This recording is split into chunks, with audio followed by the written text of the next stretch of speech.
I'm excited, man. It feels like vacation all over again. Coming back, jumping on with you, just getting back in the rhythm, talking fantasy football. I mean, it's the season's getting closer and closer. We're about a month and a half away.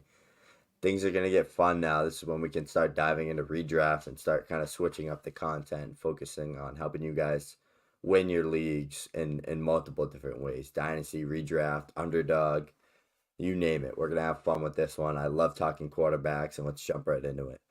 Yeah, I mean, it was an awesome event doing Scott Fishbowl live in Philadelphia. It was the champion of the entire thing, Jeb.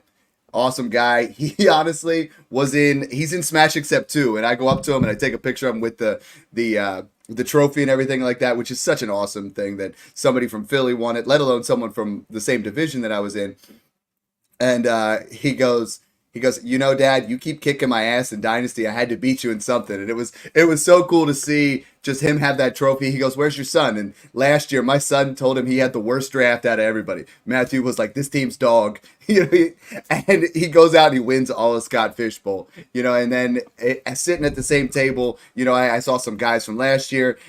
Guys in the Discord, Eric Furman. Like it was just a cool experience to share a beer with him, talk shop. And he was sniping me. We were going back and forth. Really cool event. You guys that aren't in Scott Fishbowl 14, if you guys sign up for the satellite, you guys get in there, you guys make the playoffs, or, it gives you a great opportunity to get into Smash Except 15, which is just the coolest event that you guys can be in. So today, what we want to talk about is, as Snoog alluded to, we're getting into redraft season. We're getting into the time where we got to score points, right? I mean, Snoog, in Dynasty, we're talking February, and then we're talking March, and we're going to start doing our rookie drafts. And then in April, May, you start doing your rookie drafts. And then, you get a little bit of a lull in June. And now, Snoog, it's like, I'm looking at my lineups, and, we talked about it in May that lineups don't matter. And July, they don't quite matter yet, but we're starting to fine tune, right? We want to get ourselves into a position where, we want to get ahead of the crowd. The redraft people are going to start popping back up into our dynasty leagues.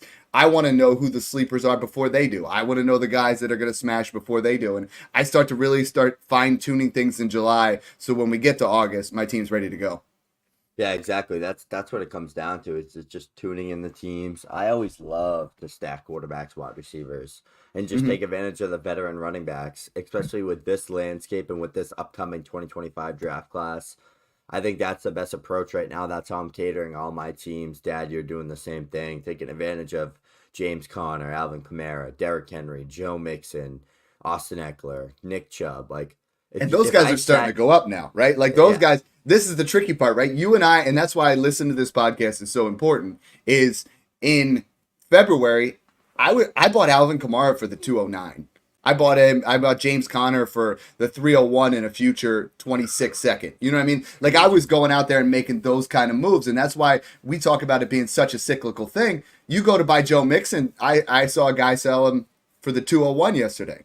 Okay, now you're giving up Trey Benson to get Joe Mixon, and that's just not good dynasty application. As opposed to, okay, at 212, I might give up Marshawn Lloyd or Jalen Polk or something like that. Okay, now I'm smashing, right? Because I'm getting good value. Now it's like we start to shift that way. So we've told a lot of you guys, especially rebuilding teams, to hold on to those vets because they're only going to seem to go up. But if you can get rid of one of those vets for the 201, 202, you do that. If you can get, add something and get a 25 first, like that's what's so much fun about this. That's why Snoog and I love bringing you the content early because then you guys are in position to smash.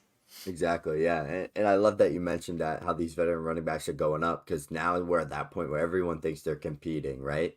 Once August, September, like the first couple weeks roll around, it's like I'm winning the championship. Like everyone will think that. Yeah. Besides like legit rebuilders, and if I sat here and told you which veteran running back is going to fall off this year, I'd be just lying straight to your face because no one knows, right? None of us know. They're all in good situations. They've all been great for multiple years plus now. But one Like of them's going to Dalvin, be Dalvin Cook, right? One of them's going to be yeah, Leonard Fournette, and that's the hard part to predict. Aaron Jones. It could be. Yeah, so today we're going to talk quarterbacks, and you were talking about guys that are, might fall off. We're going to start talking about guys that are going to pop off, guys that are just way too cheap. For me, the first guy is Dak Prescott. So, I mean, Dak Prescott since 2017, he's been QB 11, QB 10, QB 2, QB 1, QB 7. He's been top 10 every single year after his rookie year.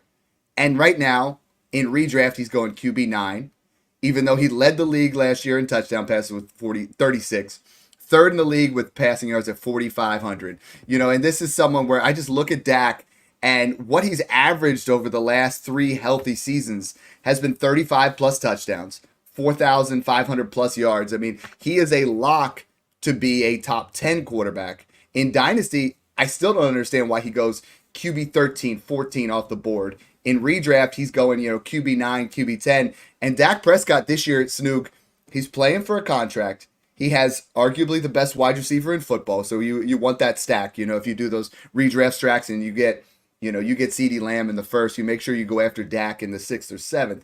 But Dak Prescott, early on in his career, a lot of people forget, he was rushing for 6 touchdowns every season. They do not have an elite level running back anymore with Rico Dowdle and Zeke. I think this is a season where Snoog, I think we see Dak really go back to getting more red zone carries. The last couple of years, he's had 1 and 2 rushing touchdowns. If you look at what he's done in his early career, it was 5, 6 every single year. I think we go back to that. I think Dak Prescott is, has the rushing floor to be a top 5 quarterback this year in 2024. And the value's not there. People are not valuing him in that way. I'm seeing people, make trades like I saw the other day, Bryce Young in a second for Dak Prescott. Ouch. Like, there is a very slim chance that Dak Prescott plays anywhere near to the level of what you're going to get for Bryce Young in a second. I mean, Dak Prescott is someone that I am buying wherever I can. If I have a Stafford, a Cousins, like guys in that range that you and I have been talking about who are nice, solid values, if I can add a first and get to Dak where I know I have longevity, I think Dak Prescott is a QB1 for the next 3 to 4 years. And everyone's like, well, Dad, he's not going to be under a contract this year. All right, but he's got to go somewhere else. Like Dallas weapons last year were not elite by any stretch of the imagination, and he was still a top 10 quarterback. Yeah, exactly. I agree. I love Dak. I mean, Dak's one of my most owned Dynasty QBs, right behind Kyler. Those are my 2 most owned QBs in Dynasty. Just value after year. Everyone's always just like giving up on Dak. He's like a 30-year-old Kirk Cousins all over again. Yeah. You're going to get 4,500 yards and you can get 30 to 40 touchdowns on a really, really good year. Or you're just going to get like a 25 touchdown floor and like a top 8 to 10 finish every year. So Dak has shown like he's had that QB1 overall upside like multiple years now. Like he has had those crazy years passing the ball and rushing in a couple touchdowns. So I love the Dak. The trade that I really wanted to highlight there, and I did that recently, and I got criticized for it, is I gave up Kirk Cousins and what will be a late 25 first. And people are like, Dad, you said something about that 25 class is going to be hot. Okay, but if you could take a 25 first and you can get 5 years younger, much more upside. I mean, Kirk Cousins isn't a lock anymore to be a top 12 quarterback. He's been, but that was a perfect storm of bad Minnesota defense, elite level weapons, and he's still going to have the weapons now, but I think Atlanta has there is still that opportunity where Atlanta isn't a lock for him to be a top 12 quarterback, where Dak Prescott is going to be. He's 5 years younger. I just feel like we're resetting the clock, like you said, with Cousins from 31 to 35 was worth a first every single year. Now, if you can go out there and get Dak, his value is going to just maintain. He's going to continue to be a great value, and the production outweighs the cost. Exactly. Yep. Who's your guy? I'm going to keep things very on brand here. I think you know exactly who I'm going to say. I'm going to go with CJ Stroud. Just because I've been seeing so much about him not finishing top 5, shouldn't be a top 8 quarterback in redraft right now. This quarterback... You must be talking about my posts, man. So I'm good. I want to talk this one out. I saw yours too. You got put on the naughty list now. Let's go. CJ Stroud last year was tied first for 300-plus yard passing games as a rookie. He paced to lead the NFL in passing yards. He had the most passing yards per game, and he wasn't even top 14 in attempts. So the Houston Texans weren't even a top 14 team in total passing attempts last year, and CJ Stroud did all of that, with Tank Dell missing, I think, 10 games. So it was literally Nico Collins, who was nothing before CJ Stroud. A team that was bottom 5 in rushing yards and rushing overall efficiency. and a team that had 6 starting offensive linemen out for a good amount of the year. And CJ Stroud walked in, hung 300 yards a game on very good teams, beat very good teams, won playoff game, and they added Joe Mixon, Stephon Diggs. They beefed up the offensive line. They added defense. CJ Stroud will finish top 5, locked and loaded. I would put any amount of money on it this upcoming season. With this elite arsenal of weapons he has around him, the type of passer he is, there's a little bit of rushing upside there. I know he's been working on his athleticism. I've been seeing him posting crazy things, running, doing all these things in the offseason, trying to just be a more dynamic player. He could be like Deshaun Watson. Like, that's like the type of player. Like, Deshaun Watson was never the fastest guy. Or like, it's just like if you want to run or if you like want to extend the play. And he extends the play a lot. But he's always keeping his eyes downfield, and he can always make that throw to extend the play. There's a lot of upside for him. Top 3, top 4 dynasty QB for me. Top 5 redraft QB all day. See, I'm with you on the top 3, 4 dynasty quarterback, and that the reason I see the difference, and I play a different redraft versus dynasty. You know what I mean? Like, you almost gotta you gotta take what you've learned in dynasty and apply it to redraft. And I think you're right. There is, I mean, the 167 rushing yards, it really depends. If you're playing 4-point passing touchdowns, I'm not touching CJ Stroud as a top 5 quarterback. If you're playing 6-point, no. It's a little bit different. You know, you get yourself in a scenario where I think, you know, if you look at Dak Prescott was the QB3 last year. Dak Prescott had 36 touchdowns and 4,500 passing yards. And I think that's what you're going to need. You're going to need 4,540 touchdowns to be in that area, or 35, you know, which is definitely doable for him. I mean, you look at Stroud last year was 4,100 and then 23 touchdowns. So he's going to almost need a 50% bump in touchdowns, which I think is feasible. But I love CJ Stroud in Dynasty. He's the QB3, QB4. In redraft, I'm taking the shot on Anthony Richardson instead. And I know you're gonna hate it. I know we vary differently. He's gonna. What if he plays 10 games? Those 10 games, I'm gonna win them all. You know, and then I'm gonna make sure he's not even guaranteed to outscore CJ Stroud though. I will. We can make I think we need to make a prestige auction, you know, type I love wager. Anthony Richardson. Richardson. A bet on us back and forth who has more fantasy points this year. You know what I mean? And then we'll, you know, get a jersey of your choice kind of deal, have a little bit of fun. But I mean, I think if Anthony Richardson is healthy, he will be top 3. At least top 5. If he plays like, it's 17 games, I agree. If he plays 17 games, he's up there with Allen and Hurts. But I know shoulder surgery on that right throwing shoulder. That's like actually something that could keep him out, and like he gets one bad hit, he's gonna be back to square one. I see where you're at. I mean, if I'm taking one quarterback, if we're playing in you know, redraft format, it's Kyler Murray is the guy I'm waiting back on, and we'll get to him in a second. But I mean, Anthony Richardson is that guy in Dynasty is a gamble right now. I've been taking the gamble on him, but it's like you have to just understand that if he gets injured, you know, you're going to see him dip back into the mid-second, maybe the late second. You know, if CJ Stroud gets injured, he's still a first-round pick next year because you didn't have back-to-back seasons of him being injured. And that's why, you know, I'm willing to, you know, play around there to trade up for Stroud. I've been trying to trade back for Anthony Richardson and see what I can possibly get there. Because, I mean, in that Steichen offense, and we've been talking about it for a while, is like, if he's healthy, this is going to be absolutely ridiculous. If you're playing in a one quarterback league, Snook, like I think if you take Anthony Richardson, there's so many great QB2 options.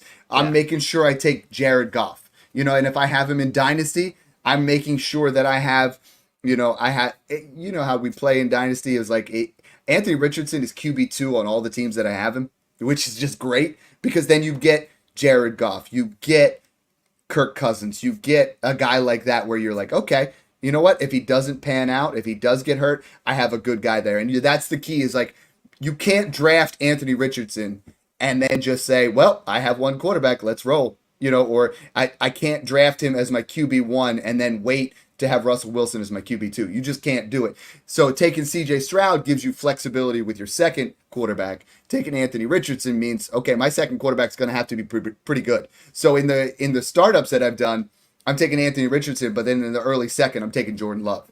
You know, so now I feel like I have 2 quarterbacks where I'm in a position where it's like if one goes down, and then what I'm doing instead of taking 10 starters and then just messing around with a Derek Carr type. I'm going in and I'm making sure I get Jared Goff, or I'm making sure I get, Cousins, or I mean, it's a tough situation because the middle ground, maybe even a Will Levis, where I take a shot on two guys that are going to be in that area. But we'll do a Stroud versus Richardson like YouTube show. It'll be fun. It'll be fun for sure. Yeah, I'm down. But I have one thing to say. Go ahead. Anthony Richardson's going as the QB5 right now. I know. Redraft. That's crazy. If you take him, probably round 5. And yeah, he's round 5 games. Your team's not winning shit. Correct. And that's the tricky part, is like when you and I started talking about CJ Stroud in February, I posted my redraft rankings in February and I had him as QB7, and I was getting bashed by people. People like, Dad, that's not bad. They're like, Dad, that's crazy. Now he's QB5. So now it's like you're taking him, he went in Scott Fishbowl, I got Mahomes as QB4 and he went QB5.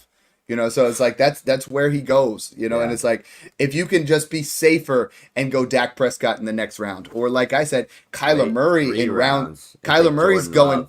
Kyler Murray is going round 7. 30 picks behind Lamar Jackson, and you're hearing it first. He will outscore Lamar Jackson this year. Period. Like if you look at what Kyler Murray has done over the past couple of years, I mean, this is not anything fluky. This is not like we're talking about, Anthony Richardson's idea. Yes, it's a little bit like this is what we've seen. But if you look at what Kyler Murray has done, I mean, right now he's in an offense that's going to be top 10, obviously. Last year when Kyler Murray played in expected, in EPA per play, yards per play, and touchdown drive percentage, he was top 10 in this offense. So he put them into that right place. They add Marvin Harrison Jr. He is going to get back to elite status where, if you look at what he's done since he was a rookie, QB 11 as a rookie with, or QB 12 as a rookie with 18.5. QB year 2, 24.42 fantasy points per game, QB 4. Following year, QB 4, 22 points. QB 7, 20.69. And then last year at, coming off the ACL, 19.6 points per game, and he was still QB 11. This is an absolute lock. His ADP right now is QB 10. You're drafting him at his floor. Kyler Murray, I have inside my top 5 quarterbacks for 2024. And a lot of people don't like that. But I think, like Snoog, we've seen him be a top 5 quarterback. You saw that the most important thing about him being back on the football field was dude was running right off the bat. Like, no fear of the ACL. No worry of like, okay, I'm going to get re-injured. And that's the biggest thing, like I know a lot of people that have torn their ACL and they just say the biggest thing is just the worry of coming back and being able to plant and being able to just put that out there. So, I mean, I love Kyler Murray this year. I love our fans. I got to say, you and I were vibing so much. The guys on YouTube were asking all these questions and we missed them. Make sure you guys follow us on YouTube. The YouTube page has been blowing up. Snoog, before we go in a little bit more on Kyler Murray, I want to answer some of these questions quick. So we have Scott Kobe says, who's the quarterback you want to have on your team this year outside the top 4? For me, I'm Kyler Murray, so I love that. Good question, Scott. In redraft, I'm definitely taking like a Kyler or a Dak over Stroud and waiting a couple of rounds. I always do that. Dynasty one Stroud. One QB redraft, just wait. You're better off. Yeah, go Dak, pair him with CD. That's good. That's strategy. Perfect one right there. I love how you guys get so involved on these. Dylan just said, what's your thoughts on Anthony Richardson? We just hit that. Dustin Royer, hey, I'm Mike Royer. Maybe we're related somewhere in there. Would you trade Anthony Richardson for Herbert, Ramondre, and a third? I want a first on top. I'd take Herbert. See, I'm Dynasty. I'm taking AR there. He says he wants Dynasty. I'd take Herbert. I can see it though. Herbert is such a value right now. He's just insanely good. Like, Anthony Richardson will never be a better quarterback than Justin Herbert is, but it's just fantasy football. So it's that upside. Marty says, good morning, fellas. Love that content. Peter Terranova, he's got a question here. Yo, fellas, what's going on? Your thoughts on Will Levis? We're gonna hit on that. We're definitely gonna hit on Will Levis. Yeah. So I just had to get those over there because I looked and there was like 45 comments. I love how much you guys support the show, that you guys come out there. Another great way to do that, subscribe on YouTube. The other one is check out the Patreon. Patreon right now, I'm working on my redraft rankings for you guys to be in there. I have my top 48 at every position. Now I'm just trying to make that top 250 board so you guys can just print that out, take it to your draft, and go smash. You know, what quarterback now? We've talked about Kyler, Dak, Richardson, and CJ Stroud. Who's another guy that you're just absolutely ready to smash in 2024? Before I get into that, Kyler, we're second on my list. We gotta chop up. He's this right over Kyler. here on my. He's above my yeah. shoulder, just pointing at us. I got my Kyler jersey in the closet. Let's touch a little bit more on Kyler. I'm gonna give you kind of like a couple scenarios here. Like, do you think Kyler truly has QB1 overall upside? Because we've seen it before. 100%. And now, like, when he had D-Hop healthy and good, he was literally in the MVP race. He should have won the MVP. He was But then QB2 he overall. slowed down right at the end of the year. Mm-hmm. I think with Marvin Harrison Jr., Marvin Harrison Jr., by the way, is top 10 redraft wideout. He's going to come in and throw up at least 1,200 yards, probably double-digit touchdowns, and be phenomenal. They brought in, I know it's not cute, Zay Jones, who's just a good veteran role player, a reliable target. We saw him with Trevor Lawrence. He makes those tough catches on the sideline, catching traffic. He makes those spectacular grabs downfield. That's what Kyler needed because Kyler's got a rocket arm. He loves to let that ball fly. And then he has arguably a top 3 talent of a tight end, Trey McBride, who's just an absolute monster underneath. They beefed up the offensive line again. They brought in Trey Benson to pair up with James Conner. All signs point towards Kyler Murray, big bounce back season. I mean, he has the rushing upside to put in 8 to 10 touchdowns. He's never going to be like 1,000-yard rusher because he doesn't rush like that much, but he'll be 600, 700, high 500s, maybe 800 on a year where it's like he's got no weapons. But that's the thing that separates Kyler is he's literally probably the best passer of the pure rushers outside of Josh Allen. Like, he's better than Lamar as a passer. He's more consistent than Lamar as a passer. He's better than Jalen Hurts as a passer, like arguably. Like, they're all like good as passers, but I think Kyler just has more. He's more crafty, and I think that he can make like the deeper throws better. He's more consistent downfield. Like, maybe not last year, but like years before that. Right. We're looking at, I mean, what he did in 2020, and that was his Mona Lisa at this point. 819 rushing yards, 11 rushing touchdowns, and 26 passing touchdowns. And they were scoring more fantasy points that year at the quarterback position. If he puts that up in 2020, in 2023, like Josh Allen, to put that into perspective, Josh Allen had 29 passing touchdowns. Josh Allen had more yards because Kyler did not have a ton of yards that year. But rushing wise, I mean, you would put him, he would be the QB3 behind only Jalen and Josh. And I think that's what we're going to see in Dynasty is he is going to be back up as a top 6 quarterback by the time this year is over. He's going to be someone that you're just happy you invested in, someone that if you take a guy like Jaden Daniels and you can just add a little bit, I think the difference right now between Jaden Daniels and Kyler Murray is a 25-second, and it shouldn't be. Because you're talking about you're getting the upside that you want from Jaden Daniels in Kyler Murray, and you already know it's there. And like, if you can better weapons, if you can tear back off of Kyler, or if you could tear down to Kyler from Lamar, from Joe Burrow, from you can even get, and I love Caleb Williams, but I think even Caleb Williams and Anthony Richardson, you can get Kyler plus. And if we're doing those kind of moves, that's just savvy veteran play where you're like, Kyler Murray is a locked and loaded first round startup pick in 2025. Yep. No doubt about it. So Snook and I are on the train. We're both buying. If you look at our teams, he is now my most owned quarterback. It used to be Jalen. It used to be Josh. And, and then it got to Jordan Love. Now it's Kyler Murray. I have Kyler Murray everywhere because he was so cheap last year. He's so cheap this year. Just stop, guys. Go get him. Just take advantage of all your league mates who don't realize Kyler Murray is a top 5 quarterback in 2024. Speaking of Jordan Love, that's my next guy. Thank you. I always steer the train there. Like that was always my guy. I'm glad you're on it now. I think I have a little bit of a type with quarterbacks. I like those big, strong, athletic gunslingers, and I ain't gonna marry him. Trust me. He's just got a type. Yeah, I just got a type fool around type quarterback that I want. I want someone that can throw the ball for 4,500 yards and have 45 plus touchdown upside because I only play in 6-point passing. So that is huge for me. I also chase rushing upside. Like, I love Kyler Murray. I've been pounding the drum for Kyler Murray for years now. I'm big on Josh Allen's best fantasy quarterback ever. He's the best fantasy quarterback to touch the field. He's the best fantasy quarterback right now.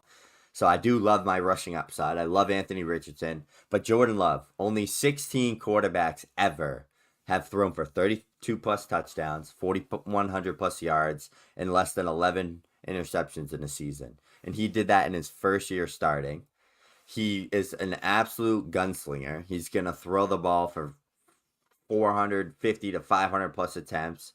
They just brought in Josh Jacobs. They just brought in Marshawn Lloyd. They beefed up that running back room from what it was. They brought in a first-round tackle in the draft.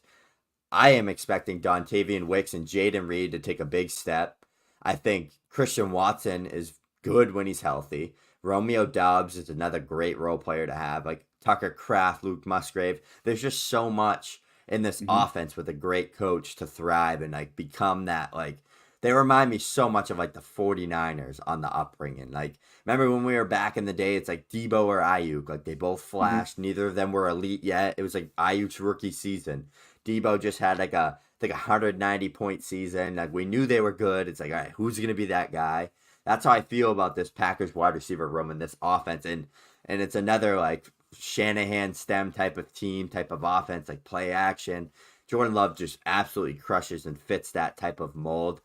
And no quarterback threw more touchdowns or had a higher QBR than Jordan Love in the second half of the season last year. This man was on fire. He finished on fire. He knocked the Cowboys out in round 1. He almost beat the 49ers there in round 2, but he just got sloppy with that interception. I make jokes with one of my buddies. I'll shout him out in here. His name's Sugar. He's in one of my group chats I have. He's a big Packers fan. I made a joke with him. I was just like, we were talking about like Love versus Stroud. And I was like, yeah, Love needs to figure his like turnover plays out. Like sometimes he looks like Jameis Winston out there, which is honestly a good thing for fantasy football. I'll take it because he's very towards the end of the season started to look very locked in, on par, sharpened things up, cleaned up the mistakes. We knew the mistakes were going to happen. It was basically his rookie year. Like when I don't care if you're a 6th year starter for your first year. Like if it took you 6 years to start, you're technically like you have no clue the game of pace, the flow. Like, you got to get in your own rhythm and used to things. I'm smashing Jordan Love in 2024. I love it. There's been 6 quarterbacks in NFL history to throw for 4,000 yards their rookie season, right? Out of those 6, and I mean it's Jameis Winston, Cam Newton, Justin Herbert, Andrew Luck, C.J. Stroud just did it. Technically speaking, Jordan Love would have just done it, right? And if Jordan Love was still looked at as a rookie, which was his rookie season, like he literally was his first year. If he was a rookie and we didn't have him sitting there and maturing on the bench over those years, we'd be saying he's a top 5 to 8 quarterback overall, right? And right now he's still sitting at that, 11, 12 range. And I'm perfectly. I mean, he finished QB5 in some, depending on what your scoring setting is. Over those last, 7 games, he was QB2. And obviously he's someone that's just been ridiculous. Over his first 9 starts, 232 yards, 14 touchdowns, 10 interceptions. But then when you start to see what he did over those next couple, I mean, he added 247 rushing yards down the stretch, 4 rushing touchdowns. So he's someone that he has a rushing floor too that people just don't pay attention to. Like Jordan Love very easily could be in that top 5 conversation this year and for years to come. I want to talk to you a little bit about some trades here. So it's like, what's the gap if I came to you right now and you have Jordan Love and I offer you Lamar Jackson for Jordan Love and your 25 first projected late? Smash or pass? Smashing Jordan Love. I think I am too. I don't view Lamar as that like Josh Allen, Mahomes, Stroud, Hurts, I know. like everyone does. I'm trying to take Lamar and tear him down to Love and Kyler. The and true, it's been so true hard. move to make is go to Kyler. That's what you could probably get a first on top. What do you think about Burrow for Love in a second? It used to be Love in a first. Would it have to be early? I'm going to take Burrow. We just know so much more. It'd need to be a first for me. Yeah, it's just tricky. I'm starting to try to formulate some trades in my head for Jordan Love. I'm going to work on some of those kind of things and try to see what I can, go out there and put together for you. The next one, and this is where Snoog's going to get mad at me again, but it's Jaden Daniels. Jaden Daniels right now in Dynasty, and Redraft. If you look at him right now, a lot of people have him as a top 12 redraft quarterback. So people are starting to understand how good this class really was. When you were sitting there at the 103 and you could choose between Malik Neighbors and Jaden Daniels, like most years, Jaden Daniels is the QB1 and the 101 overall in Superflex. But we have Marvin Harrison Jr., who's going to be instantly a top 5 dynasty, top 10 redraft wide receiver. Malik Neighbors, who's instantly a top 10 dynasty. And crazily, a lot of people don't have him in their top 20 redraft, but this guy's going to get peppered. Jaden Daniels, some of the things that he does well. I mean, obviously, pinpoint downfield accuracy, someone that has just electric rushing ability, quick game decisions. I think if he stays healthy, this is someone kind of like Anthony Richardson. You could see a ceiling here where every single guy that's been a rushing quarterback that's gone top 12 in the NFL draft, we already know, finishes as a QB1 year one. Jaden Daniels will finish as a QB1 this year. And I think that's where you can start to, in your rookie drafts, you draft him at 104. He has a couple hot games and you flip him for Kyler Plus. You flip him for Caleb Williams. You flip him for, add a second and get to Jalen Hurts. And I've seen trades happening like that already. People are so out on Jalen Hurts that they're willing to just trade down. And even in the Patreon, people are always saying, how do I tear off of Jalen Hurts? And Jalen Hurts is my QB2 for 2024. Like, I don't see a scenario where he doesn't finish as a top 5 quarterback. But Jaden Daniels is someone where right now a lot of people bring up Justin Fields. Again, Justin Fields as a rookie, it was top 12. As a second year, was top 12 in fantasy. His demise came at the end of that year, but you were still able to trade him. You were still able to get out. And Dynasty is like, this is a volatile stock, right? This is an Apple where we're just like, okay, this thing's just going to gradually keep going up. This is one where you're like, okay, we got it. Here it is. Let's sell it. Boom, I win. You know what I mean? Because I think it's going to be 1 or 2 starts before you can get Drake May in a first. You're going to be able to even insulate back and get something that's just going to blow your mind. And I think Jaden Daniels in redraft is going to finish top 12. Again, if I draft him, there's no way I'm leaving that draft without my QB2 being Jared Goff. Like, that's it. Jared Goff is a top 10 quarterback, back-to-back seasons. That's the play. You take that insane ceiling of a Jaden Daniels and you make sure you insulate, make sure you protect that. Yeah, exactly. Always make sure you do that, especially with like an Anthony Richardson, even like a Kyler, Lamar, any of those rushing QBs. Go grab a Stafford, go grab a Goff, a Kirk Cousins in the later rounds. Because that's just, you always want to have a good QB2 when you're chasing upside with the rushing guys. But I like that strategy a lot. And I think JD can have himself a great year in the ground game, especially. And with a lot of the weapons around him, like Terry, Dotson, Eckler, like he's got some good weapons to play around with and get used to the speed of things. And it's a redraft play. Dynasty, we've talked about it. He's going to be your QB2, so you make sure you have someone in there. But in redraft right now, he's QB14, so you don't even have to draft him as your QB1. You could take Brock Purdy and have Jaden Daniels on your bench, or you could wait to be the last guy to take a quarterback and take Jaden Daniels and then Stafford to back him up or something like that, where he puts you in position to win. So, I mean, it's all about strategy. It's all about what your league settings are. If your league settings are 4-point passing, Jaden Daniels is so sexy. Scott Fishbowl was point per 50 passing yards. So, I want a rushing quarterback. I want to get a guy that's going to put up that. Jaden Daniels will rush for, if healthy, 700 to 1,000 yards, period. Ooh. If he's healthy, he's going to do it. Stamp that.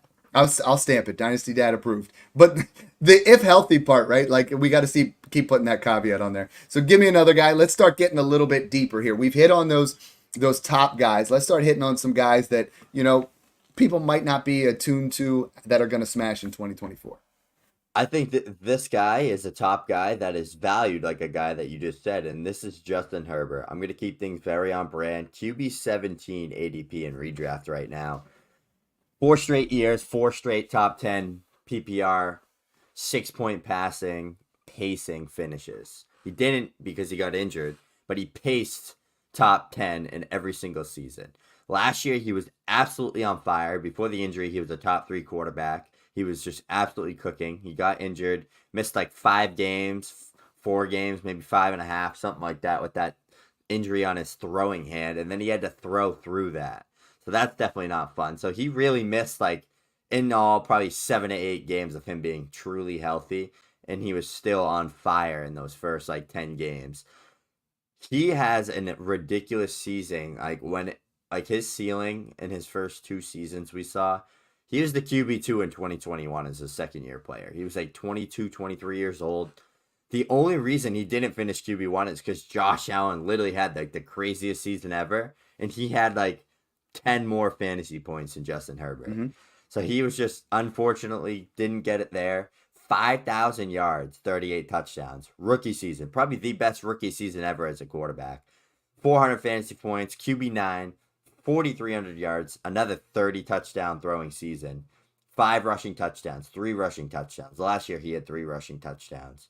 In 2022, when everybody was injured on him, Mike Williams was gone, Keenan Allen was gone, 4,700 yards, 25 touchdowns. Justin Herbert and Patrick Mahomes and Dan Marino are the only quarterbacks ever to throw for 5,000 yards in their first 2 seasons. Shout out David Gutt for that stat. I mean, Justin Herbert has all the talent in the world. They beefed up that offensive line. He has 2 superstar, all-pro potential tackles. He's got a little bit there in the run game. They brought in Ladd McConkey. He's a guy that's just going to be a quick separator, get open quick. Quentin Johnston hopefully can take the next step. Josh Palmer's a reliable target. I mean, it's hard to hype up these guys because it seems like a big ball of misfits, but it's really not the worst group in the league. Like, Yeah. it's a group Justin Herbert can work with, and it's a group that's a lot better than what Justin Herbert has had to work with when an Eckler or Keenan Allen or Mike Williams goes down. Because a lot of times Mike Williams and Keenan Allen miss time together, and they miss a lot of games together, and it didn't stop Justin Herbert. So hopefully the new coaching staff and all these things kind of put together. I mean, we know the defense is still going to let up the most points in the league. We know they're still going to probably be playing from behind. They're going to have to throw the ball. These are the things people aren't like accepting. And when Greg Roman last coached Lamar Jackson had a 28 points per game season. Justin Herbert is an elite athlete. He's one of the best quarterback athletes in the league right now. If you look at his combine numbers, he can run when he wants to run. If Greg Roman kind of helps him unlock a little bit of that, especially when we get down near the goal line, and he scores 5, 6, 7 rushing touchdowns, just that alone is going to boost his ceiling up a ton. Like, he's never finished lower than QB15, and there's been seasons he's played with a misfit of toys for multiple games. I think he finishes top 15, top 10 easy this year, and I think he's just going to be a guy that's a value at ADP. Still a top 8 to 10 dynasty QB for me as well. Like, you're just chasing talent. Like, you're chasing every he QB doesn't belong where he's going now.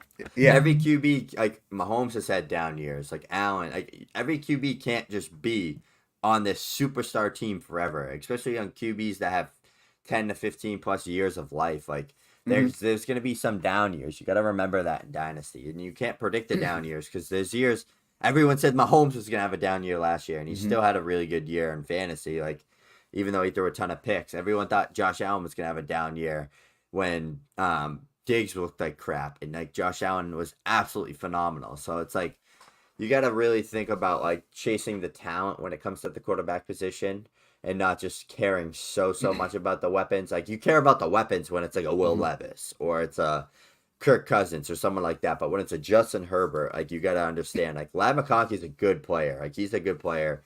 He's going to have a good ceiling. Like, I love Justin Herbert this year.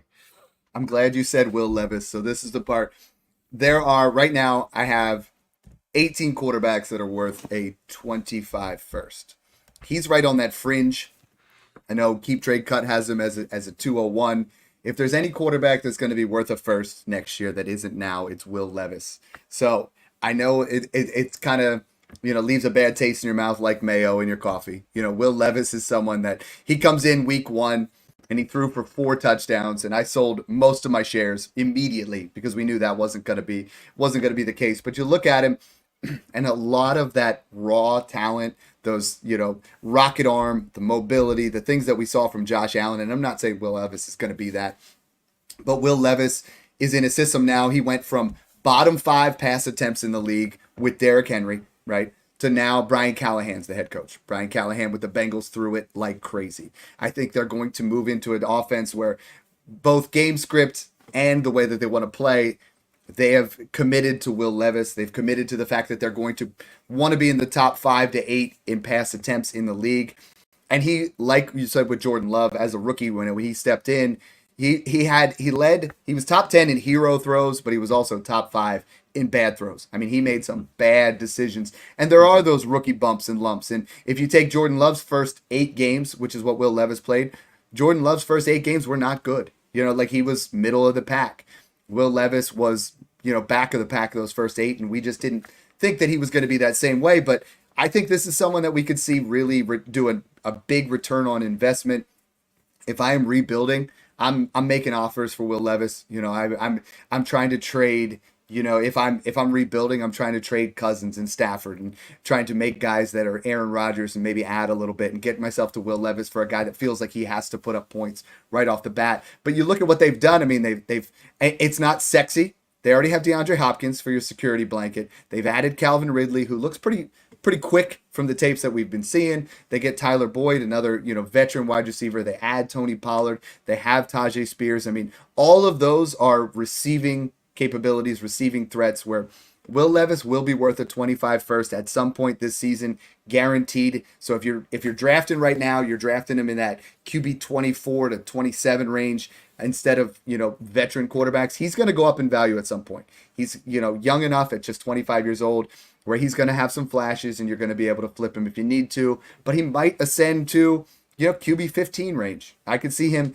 if because of the way the landscape is set up, where that QB 12 to 18 range is very fluid, he could, if he balls out early, could get himself into that area where you could flip him quickly. So I'm not, investing him in highly in redraft, but if he's my QB 3, I feel fine in redraft. In Dynasty, I want to make sure I have a more stable QB 3, but I think he's the perfect guy to draft and flip once he has a couple good games.